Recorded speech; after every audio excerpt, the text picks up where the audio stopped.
They will accept my most cordial thanks for this distinguished testimony of their approbation. But lest some unlucky event should happen, unfavorable to my reputation, I beg it may be remembered by every gentleman in the room that I, this day, declare with utmost sincerity, I do not think myself equal to the command I am honored with. Truly, there is no man better suited to the task. To assure the Congress that as no pecuniary consideration could have tempted me to have accepted this arduous employment at the expense of my domestic ease I would not and expect happiness. you to remember. Come, Connor, there's someone I want you to meet.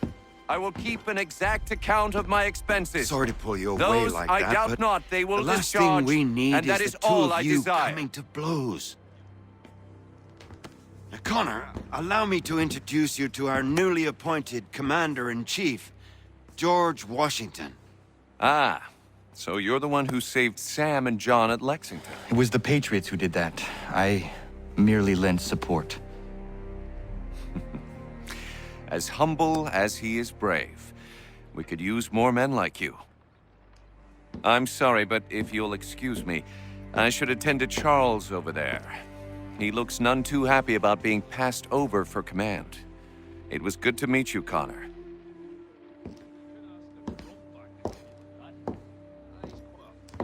Tell me you have news of Pitcairn. I'm told he's taken shelter in Boston, where he's guarded by 1,000 redcoats. The only way you're gonna get at him is if we draw him out. Lucky for you, we're launching an offensive against the city in order to do just that. Israel Putnam has been given command of our forces. Present this to him and he'll provide whatever aid you require. You'll find him at the encampment on Bunker Hill. You have my thanks. No need. It's the least I could do. Pitcairn's a dangerous man. The sooner we're rid of him, the better. I would say the same of Charles Lee.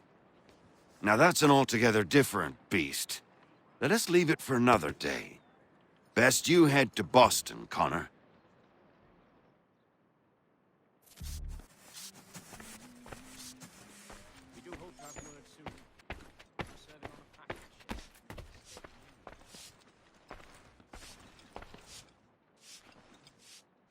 Still here, are you?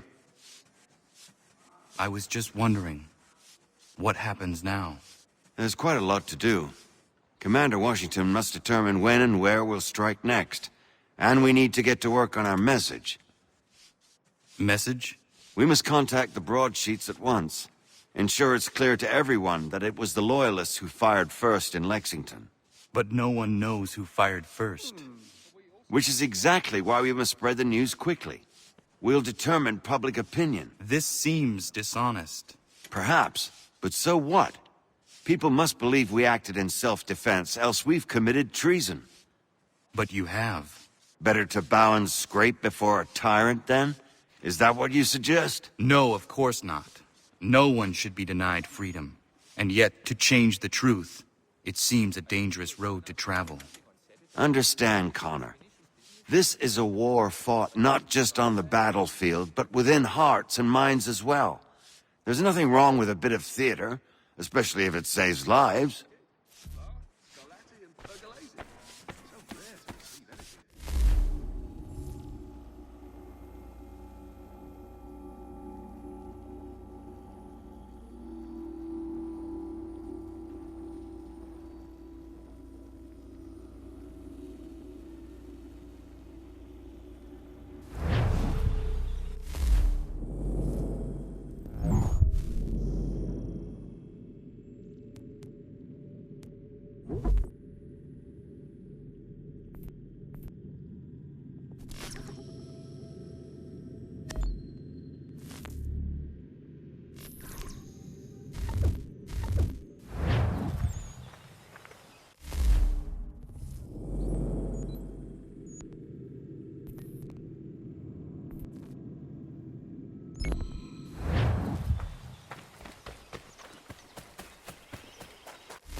Yeah, man.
I'd been out in the pucker brush for 6 weeks.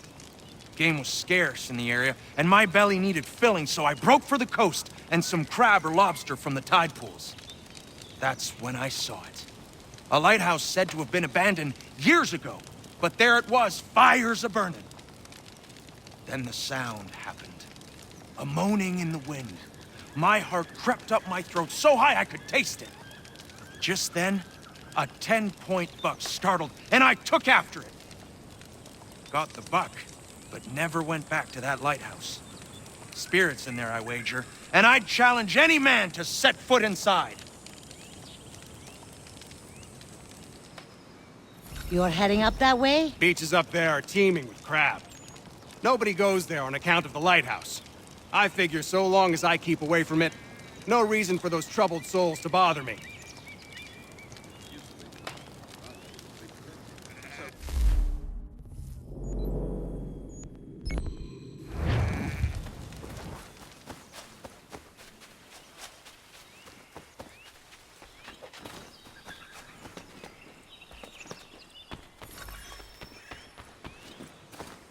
Crying in the wind. I've heard it. My wife's heard it. It's there. No mistaking it. Spirits. You